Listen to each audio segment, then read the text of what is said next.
Thank you very much for your nice introduction. Thank you everyone for being here today. And I'm very glad to be here as well. And I would like to thank André Metzer and George Shefken for giving me the opportunity to present a bit of what we know about the exciting topic of addictive media use. But you may be wondering why I want to talk to you about that, why this topic would be of particular interest for you as future psychologists and more simply human being living in our modern world. Well, this is mainly because thanks to digital technologies, today we live in a media-rich environment where media content and media options have never been more easily accessible and are almost always available independent of time and place. So that's why how today media technologies are ubiquitous options in our everyday lives. So we are constantly checking our emails, we are obsessed over our Instagram and Facebook feeds, we may binge on TV series episodes on Netflix or maybe on makeup tutorials on YouTube videos, I don't know, but we literally seem glued to our smartphones now. So these kind of new behaviors are a constitutive part of our everyday lives today. And just to give you an idea, here is the present situation. 90% of our daily media interactions are now screen-based, and on average we spend more than 4 hours of our leisure times with them each day, so this is not nothing. And screen-based activity often means online activities. We are now facing an abundance of media options that poked up over the last decade. And of course, media use is a challenging form of everyday temptation for many. We have some preliminary evidence showing that giving into media desire is among the most prevalent forms of self-control failure in everyday life. I don't know, maybe you are familiar with procrastination, for example, when you end up watching videos on YouTube for almost 1 hour despite your primary intention to study for your next exam sessions. This is just an example, of course. Well, these findings raise a question of why media use, or more particularly the temptation to use media, is such a big challenge for users' self-control. Well, there are 3 features of media technologies that may contribute to their temptation potential. First, immediate gratifications. Ample evidence demonstrates that the satisfaction of various psychological and social needs is one of the central functions and main drivers of media exposure. And as a result, media users learn to associate positive affective states with certain media activities. And some theoretical approaches assume that through operant conditioning, media users learn to approach certain media stimuli to improve their current mood. An additional feature and risk factor of self-control failure in media-related behaviors is habitualized usage, because today many media-related behaviors are highly habitualized and are executed more or less automatically in different settings and contexts of our everyday lives. And finally, yes, ubiquitous availability when media options are always available irrespective of time, place, situational demands. The pervasive access to media options seriously challenges users' self-regulatory abilities. And in addition to that, the widespread use of mobile internet connection and portable devices in particular appears to induce many people to be permanently online, permanently connected, and to develop a kind of always-on mentality. And you see here very recent statistics showing that the mass majority of people, including adults and teens, are going online several times a day or even almost constantly. Therefore, today, the behavioral addiction research field is quite invaded by an increasing number of studies that create new psychiatric disorder in relation to media-related behaviors by endorsing concepts and models that were based on decades of research and that were validated for other disorders, mainly related to substance use. So there is a popular embracement of new disorders that seem to be a product of the times in which we live. So today you can find some literature about internet addiction, smartphone addiction, social network site addiction, problematic TV series watching, Facebook addiction, problematic Tinder use, and even more recently, self-itis. I don't know if you know self-itis actually. I will explain it to you. So self-itis is defined as the obsessive taking of selfies. And an assessment instrument, the self-itis behavior scale, was developed to measure the intensity of self-itis. And one line of reasoning to support self-itis as a potential mental disorder is that it may involve tragic outcomes in certain cases. For example, when people are taking selfies in places where it might be dangerous for them to do so, such as on mountain cliffs or on level crossings. The problem is that this emergence of self-itis did not go unnoticed by the press. And several newspapers, like this one, reported that self-itis was a genuine mental disorder. And they quoted the authors of the paper that I've just mentioned, who said that the appearance of the existence of self-itis appeared to be confirmed. So you may be asking right now what's going on in research on behavioral addiction, and this is a pretty fair question, I think.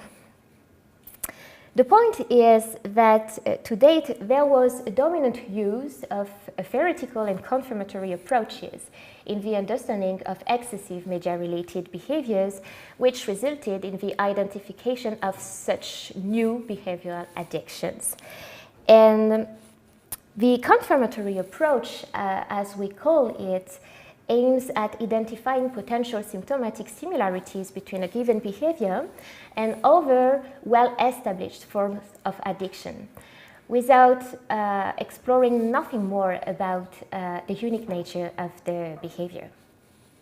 So most often it's based on the observation that excessive involvement in one given media-related activity is associated with the presence of key addiction symptoms. So this is merely a simplistic symptomatic approach, which is often guided by the symptom-based components model of addiction, which relies on substance addiction symptoms in its definition. So typically, there are 6 core criteria to determine the presence of an addiction, namely salience, mood modification, tolerance, withdrawal symptoms, conflict, and relapse. So what is that? Salience. Salience occurs when the activity becomes the most important one in the person's life and dominates their thinking, their feelings, and their behavior. Mood modification. Mood modification refers to the subjective experiences as a consequence of engaging in the behavior and can be seen as a coping strategy. So people typically experience an arousing high or buzz or a feeling of escape. Then tolerance.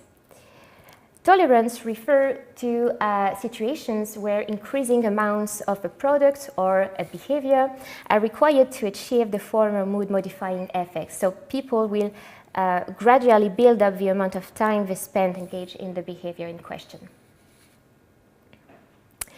Then withdrawal symptoms. Withdrawal symptoms refers to unpleasant feeling states or physical effects that occur when behavior is discontinued or reduced, such as shakes, moodiness, or irritability.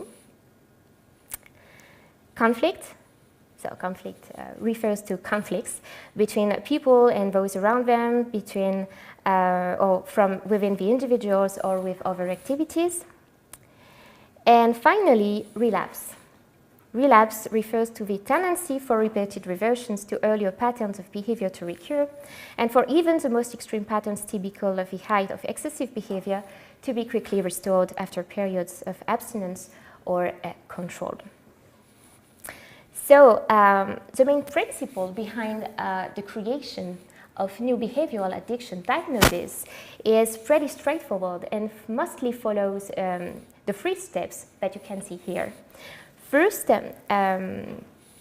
based on such symptom analysis, the targeted behavior is a priori conceptualized as a behavioral addiction, as an addictive disorder.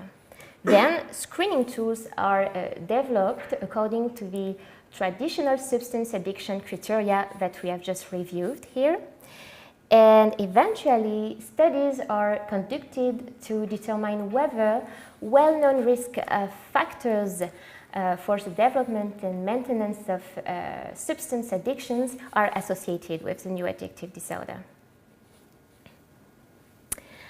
And now, I will show you what is, I think, a very good example related to binge watching. So, as you may already know, binge watching has become a highly popular leisure activity with the advent of on-demand viewing and online streaming services like Netflix that allow viewers to watch as much as they want episodes of their TV series,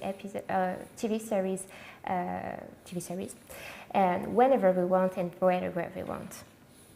So binge watching has been added as the list of candidates of new behavioral addictions in the literature with the development of the problematic series watching scales to assess problematic TV series watching. And this measurement instrument is completely based on a pure recycling of substance abuse criteria, meaning that this consists of 6 items, and each of these items taps into 1 criterion for addiction. So I will show you the detail of this scale, and I suggest that if you like a TV series, maybe try to answer to each question for yourself. So each question begins with, have you ever? Have you ever thought of how you could free up more time to watch series? That is for assessing salience. Have you ever spent much more time watching series than initially intended? That is for tolerance. Have you ever watched series in order to reduce feelings of guilt, anxiety, helplessness, and depression? That is for mood modification. Have you ever been told by others to cut down on watching series without listening to them? That is for relapse. Have you ever become restless or troubled if you have been prohibited from watching series? That is for withdrawal.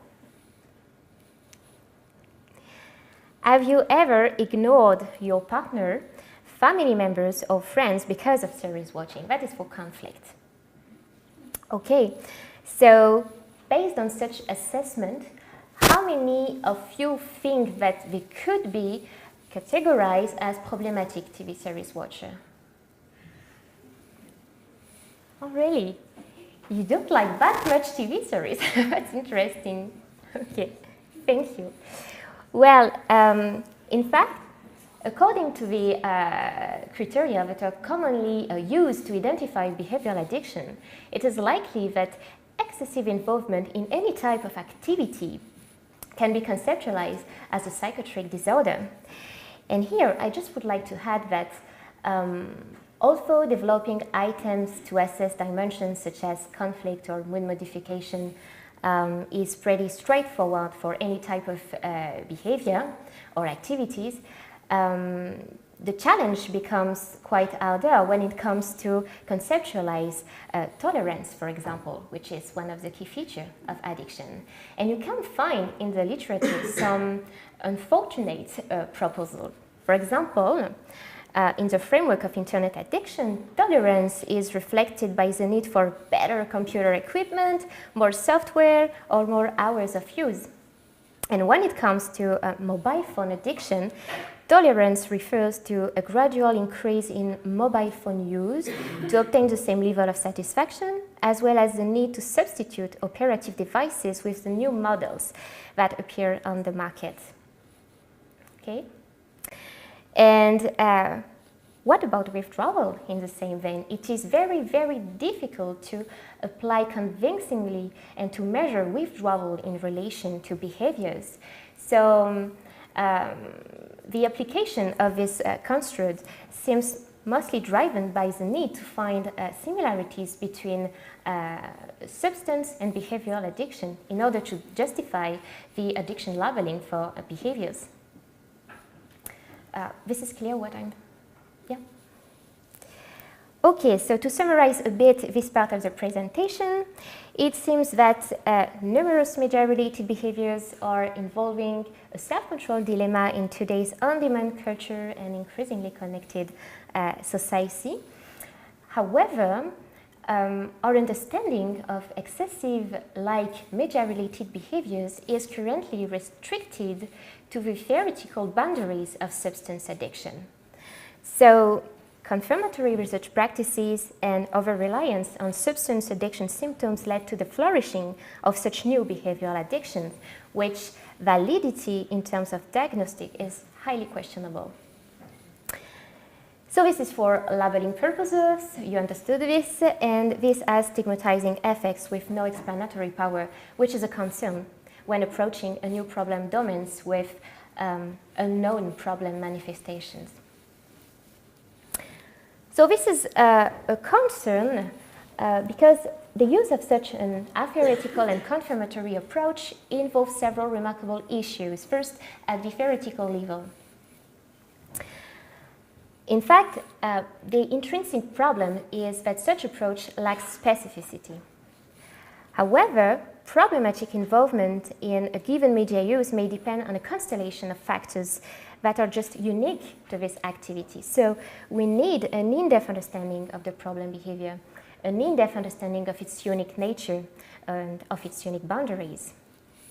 Thus, a key aim should be to explore rather the phenomenology of a proposed condition, to identify its proper etiology and course.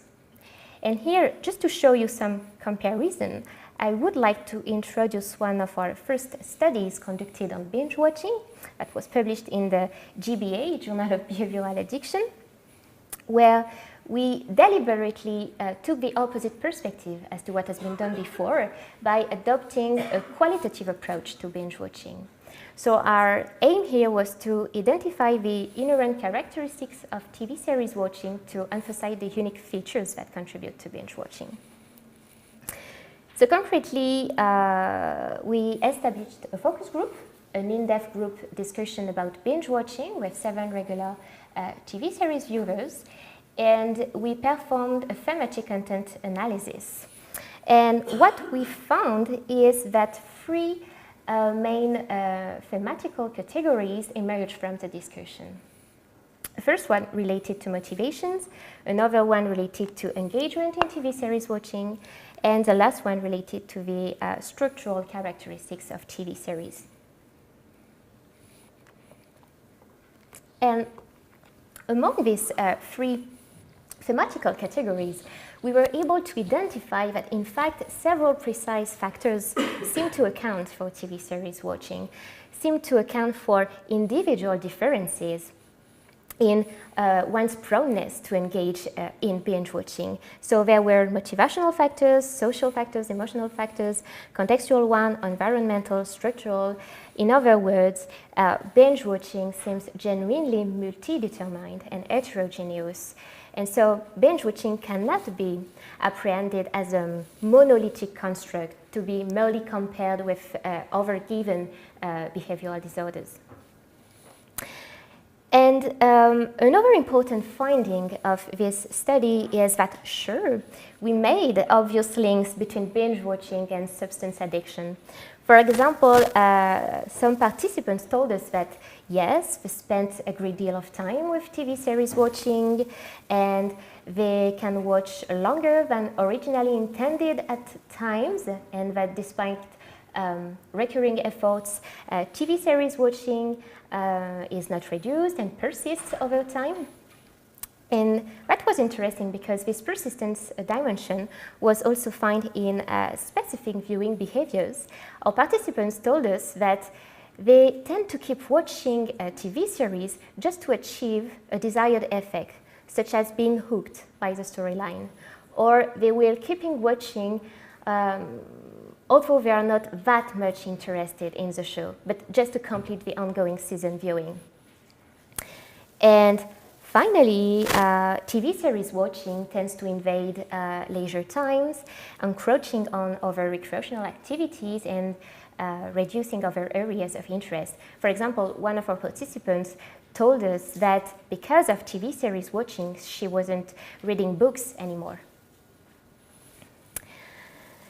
However, although most participants acknowledged that TV series watching can become addictive, they all agreed having trouble recognizing themselves as truly being an addict.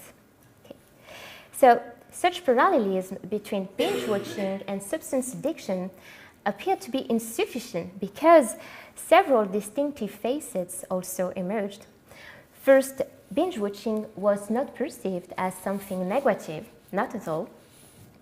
And excessive binge watching for most participants tends to be transient, tends to be quite episodic, depending on the context of their lives. And finally, although some participants reported an impact of binge watching on their daily life, this impact was mostly restricted in scope. So, counting binge watching as a genuine addiction per se is just unsuitable here. Another main issues related to the use of such kind of approaches is that it might result in a severe over-pathologization of everyday behaviors, because the implication is that there is no limit as to what might be considered as a behavioral addiction as long as some of the common addiction symptoms are observed in relation to a given behavior. But problematically, these symptoms are likely to manifest in relation to any activity that people find interesting or engaging. So for many behaviors and activities, a dimension of craving, for example, is very similar to common desire at the phenomenological level. For example, with binge watching, I can't wait to watch the next episode of, I don't know, La Casa de Papel, for example. Yeah. So substance addiction symptoms cannot be applied uncritically to behaviors because they cannot distinguish addiction adequately from high involvement or passion. And here there is an interesting theoretical model called the dualistic model of passion, which posits that any activity in which people invest time and energy can be conceptualized either as harmonious or obsessive passions. Harmonious passions are adaptive passions, and they are engaged in harmony with other aspects of life. In contrast, obsessive passions are maladaptive, and they globally imply a strong urge to engage in the behavior that is beyond one's self-control. And most of the time, obsessive passions tend to enter into conflict with other aspects of life, thus engendering negative consequences. So it is critical to maintain the distinction between the two in order to avoid such kind of over-pathologization issues. And to do so, taking into account functional impairment is key, because before being considered as such, any excessive behavior, problematic behavior should involve functional impairment, negative consequences in various aspects of one's life. Another example, online video gaming. As a reminder, the DSM-5 integrated Internet Gaming Disorder, or IGD, as a condition for further study. And more recently, the beta draft of the ICD-11 included gaming disorder in its section called Disorders due to substance use or addictive behaviors.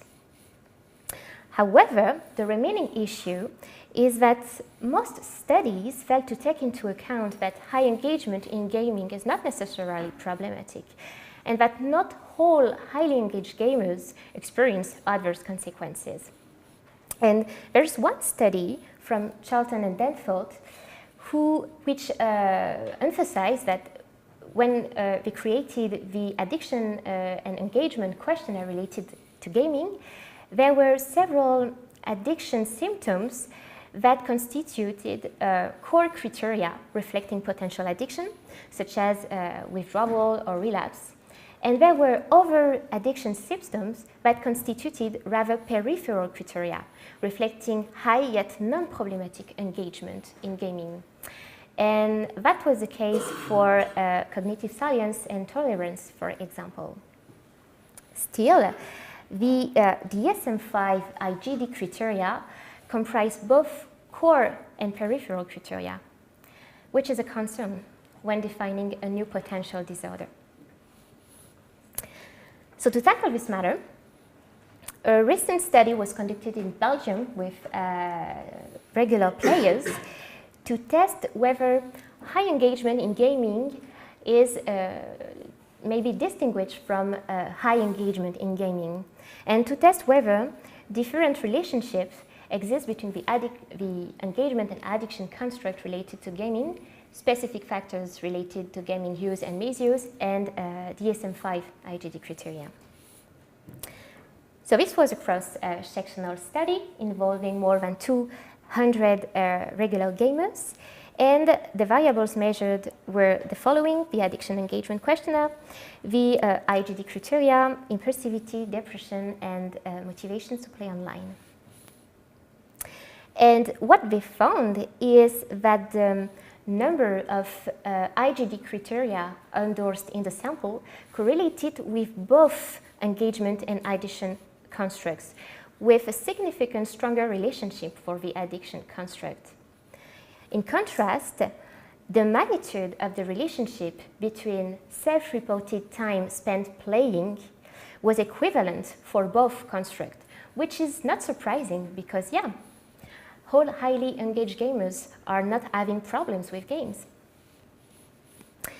And they also found differential patterns of correlations as expected with the addiction construct, which was specifically related to impulsivity and depression, and the engagement construct being related more specifically to certain motivations for gaming. Don't feel asleep, please. So there is a crucial need to distinguish what is healthy but high engagement in gaming and maladaptive engagement, problematic engagement in gaming, to avoid conflating patient with disorder. Because it seems that all the IGD criteria do not necessarily reflect problematic engagement in online video gaming.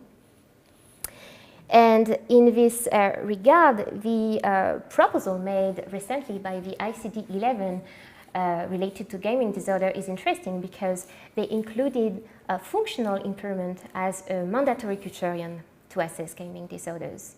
And they included core criteria for diagnostic guidelines.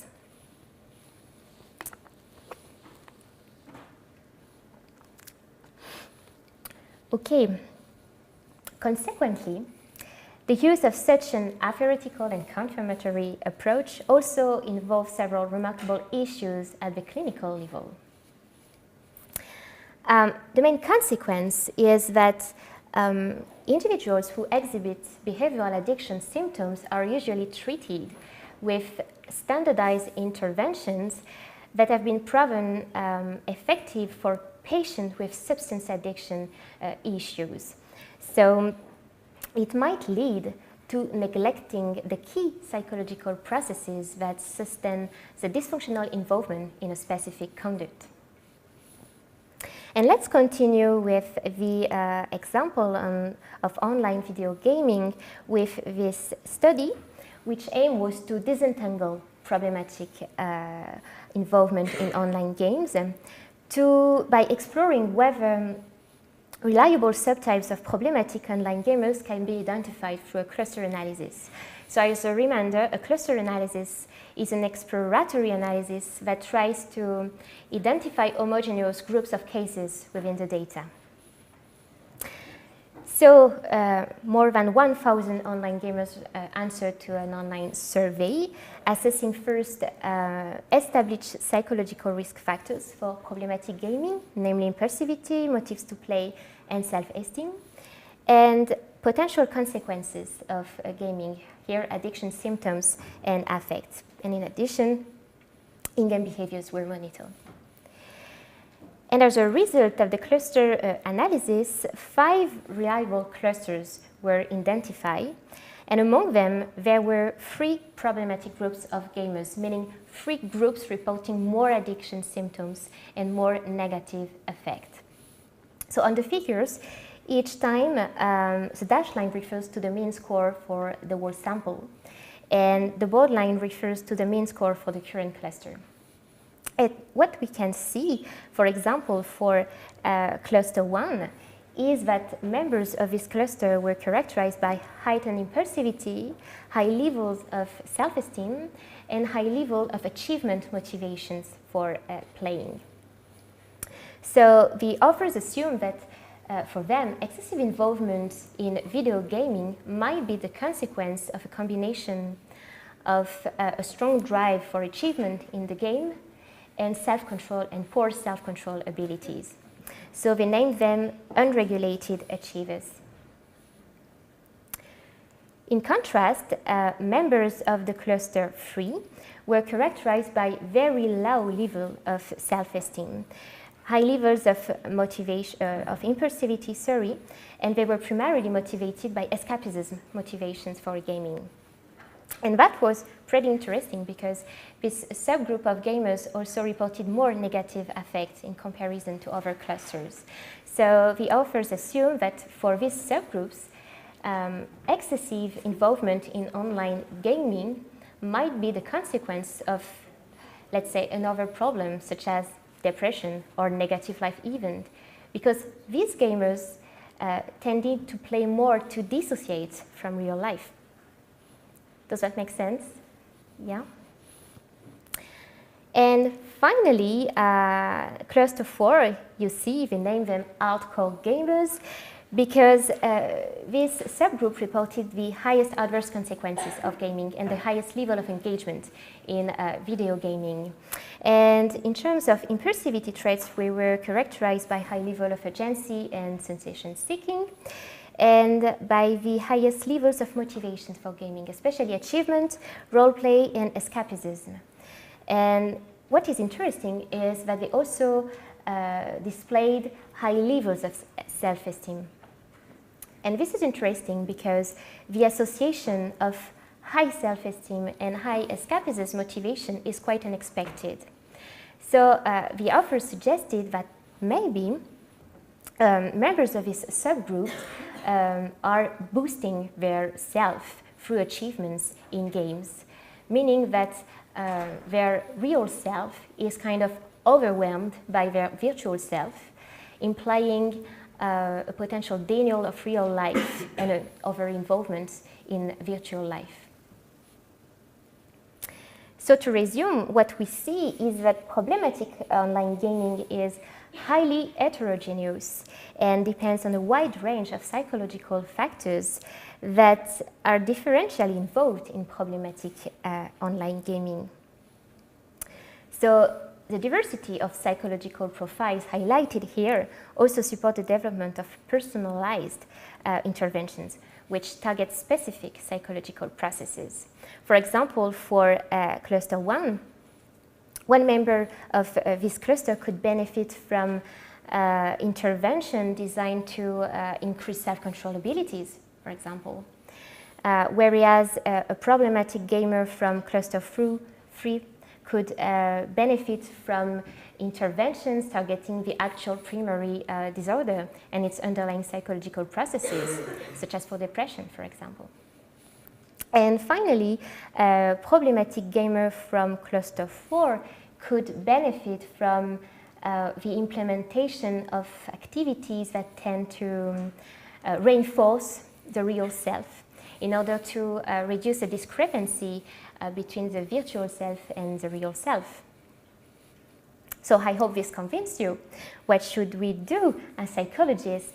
Instead of relying upon substance addiction symptoms when facing excessive media-related behaviors, we should work to identify the etiological and psychological processes that underlie a specific media-related behavior, which demands focus upon its unique manifestation as well as the resulting impairment. So we need to adopt a person-centered approach instead. And here I would like to illustrate this point with a last example related to mobile phone overuse with this pretty interesting study which challenged the clinical relevance of the addiction model as applied to mobile phone overuse by describing the case, a genuine case, of a young woman who overused her mobile phone from two distinct approaches.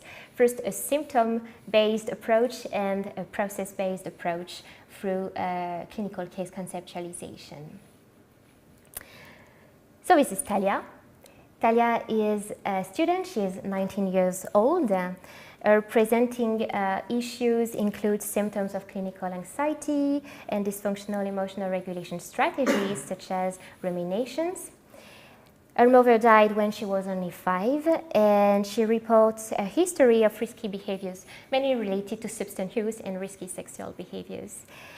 Talia has been involved in a romantic relationship for now 2 years that she defines as too exclusive and too dependent.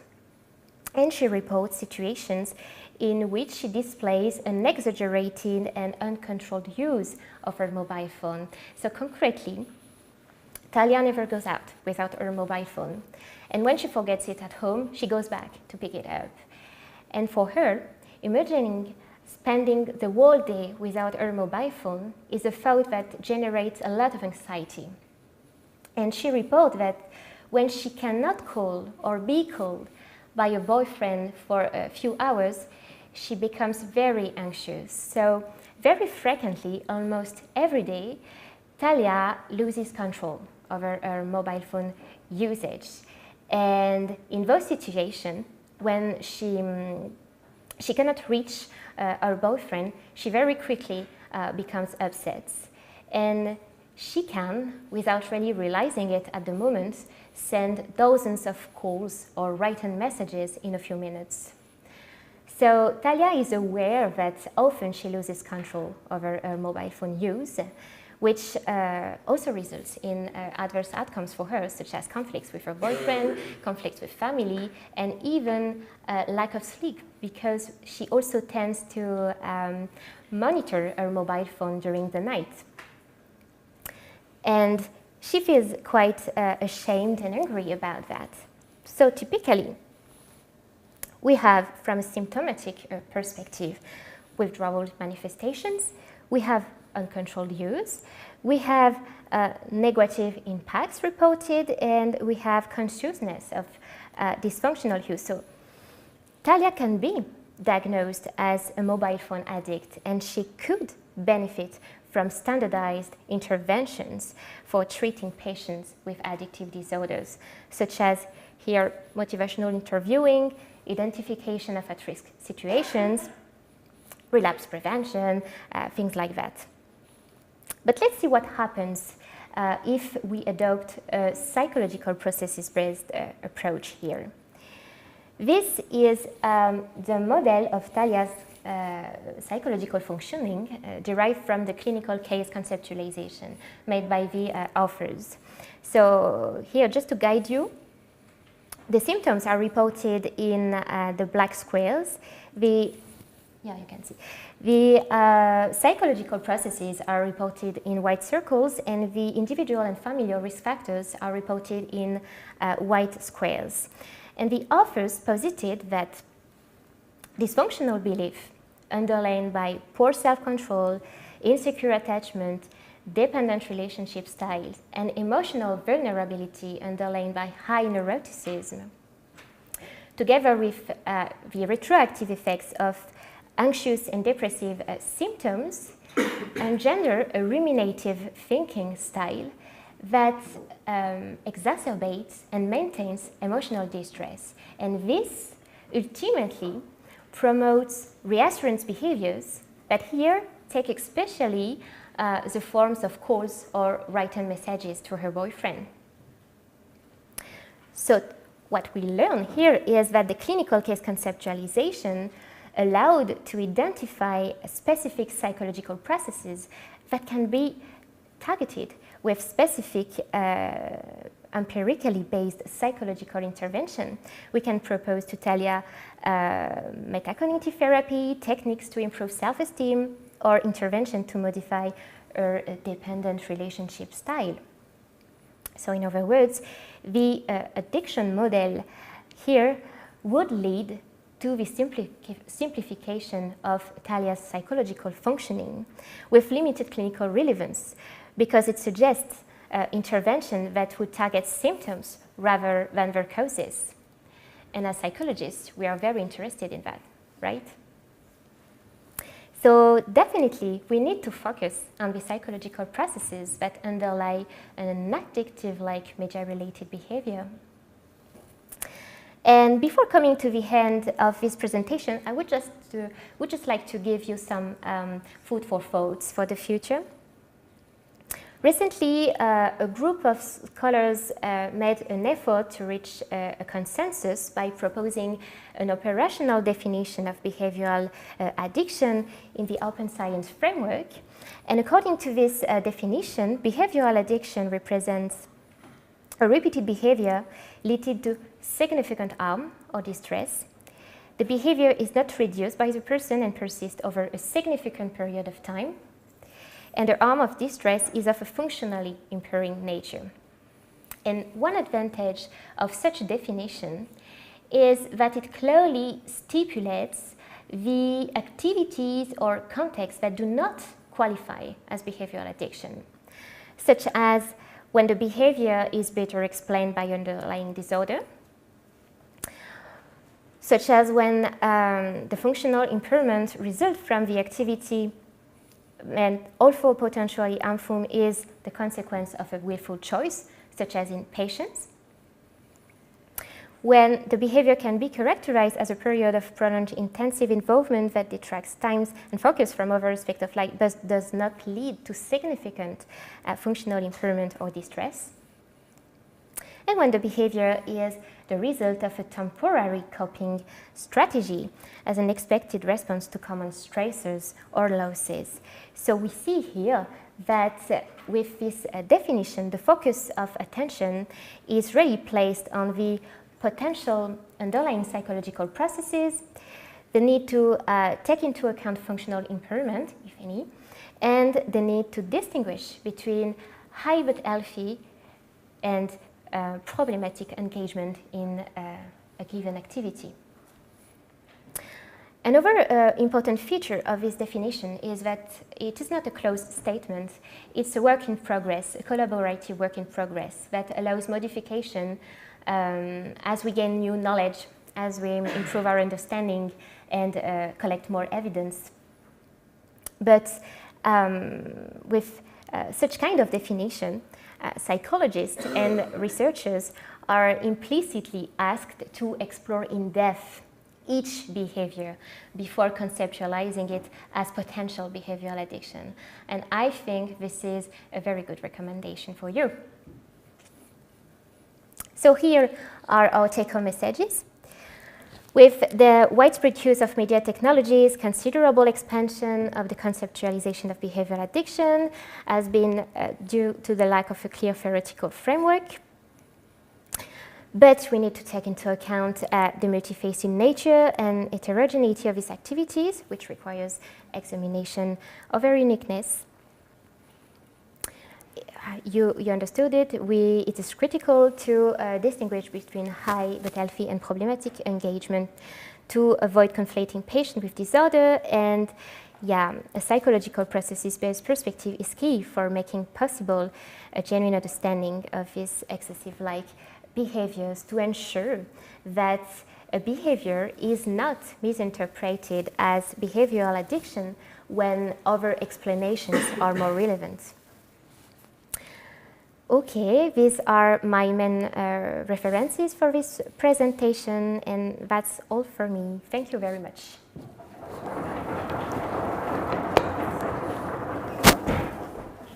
Thank you very much, Maèva, for this great presentation. Okay, are there any questions? Yes. I wanted to ask if you have tips for ourselves to reduce the risk of having or getting a behavioral addiction, like for example on the phone or gaming or binging. Do you have any tips for us?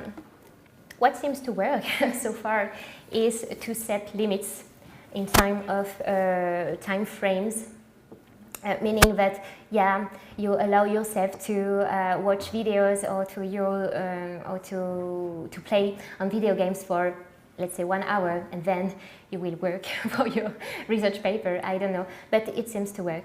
But it's hard because the point I would like to make here is that this is a challenge for everybody. Because how do we self-regulate when everything is available on demand now? So we need to discipline ourselves, Yeah, it's especially difficult to see if a family member is like hardcore gamer, for example, and like how could we help that person? I don't know. Like for me, it's difficult to see someone entering that realm of behavioral addiction. I don't know. I'm not diagnosing personally, but as a family member, what could we do? Like, or maybe make that person aware that it might become an addiction, or what can we do? But in addiction, in any case, what you need to do is to identify the reason of the addiction, because addiction is all about the relationship between, let's say, you and a given substance or a given behavior, but you are giving into this behavior in excessive extent because there is a reason, because there are specific motivations, and you need to identify those motivations in order to work on it. Okay, so we have to recognize the underlying problem first in order to Correct. help that person. You're welcome.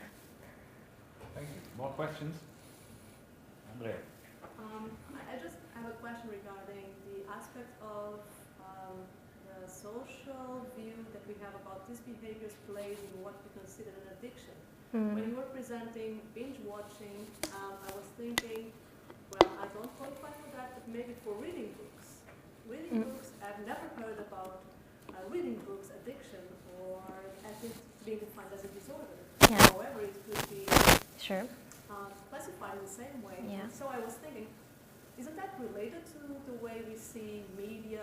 Like sometimes we think that these activities are not so well seen, that we are not Sure, so of course. and so on. And if, for instance, reading, it's seen as something really positive. And so, Reading is something like intellectual activity, right? And I think that over-reading maybe do not reach that much people on Earth. I don't know. Because binge-watching TV series episode is very easy. It's a passive activity. And probably that's the reason why so many people are binging on TV series episode today. But maybe there are some clinical cases reporting binge reading, I don't know, probably. We know that in case of depressions, we can find in the population women who overread romantic novels, for example. For what reason? Because they escape they escape their real life, and they take refuge in love stories. So we can find similarities regarding the underlying psychological processes once again. Yeah. I found it remarkable that a lot of ladies were nodding here while you were saying that. Yeah. Yeah.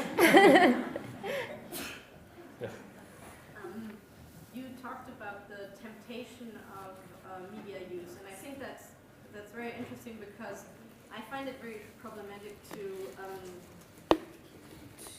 separate sometimes, because nowadays we have one device which has everything, which has the calendar, the alarm clock, yeah. the work email, but also all the games and the fun and the social media and all that. So if you want to do something important, like check your work emails, check your calendar, write a note for work, whatever, then you automatically see, oh, I have a WhatsApp message, oh, I have an Instagram like or whatever, and you automatically get, it's like it all mixes up together. Is there some research on how that influences each other, or? I think there is already some exploratory research with experience sampling methods, such as the few references that I gave at the beginning of the presentation. If you are interested, I can share with you these papers. But I know that they emphasized the role of, push-up notifications. Notifications of the mobile phone seems to act as incentives, in fact, that trigger action. And of course, you are going to your smartphone to check your emails, let's say, and you will have, oh, well, my friend just commented my last post on Facebook, and of course, it's highly tempting to go on Facebook at this time, yeah. And then also you use like the same application for like recreational use, like Facebook, for example. There's some stuff on Facebook that I use for just socializing and fun, but there are also some stuff that I use for actually organizational purposes, and it's the same application, so I can't really say I don't want any notifications on that anymore, because it will also automatically block the important stuff, and then you would have to go through it and check it, like for every single thing, do I want it, do I not want it, instead of doing the overall thing, and that's very difficult. It's highly complex, It's very complex. Yes. So I think it's yes, because it's becoming really a constitutive part of ourself and of our daily functioning. Yes, of course. Yeah. There's probably very research on that also. Yeah. That's why it's highly needed to have a rigorous approach toward these new behaviors, because it's so easy to label it as behavioral addiction, because in the first view, it seems like. So I hope that I made it clear in the presentation today. Yeah. So let me be the devil's advocate and ask you if you are actually suggesting that we should get rid of the 6 core criteria of addiction. So would you consider these criteria as being useless or outdated in general? No, of course not. Of course not. But what we seem to observe is that some criteria seem to be relevant regarding those behaviors, and others are not at all. For example, physical effects resulting from withdrawal manifestation is just unsuitable for behaviors, of course, because you are not ingesting any substance that can have chemical effects. So, not all of these criteria, but certain. Sure. Okay. More questions? Yes. I found it interesting when you said with hardcore gamers that escapism and also, I think it was high confidence level or Self-esteem. You said that they have a virtual self that and usually they have high self-esteem and high escapism. That means they differentiate from their reality self, like real self, and their virtual self, and maybe they put more work in their virtual side. I think there's a thing behind it, like probably they don't feel as useful in real life. Yeah. They feel useful Yeah, or more competent. Yeah. Yeah. I just wanted to Yeah, yeah. Maybe a final question? Not the case. So thanks again, Maèva. Welcome.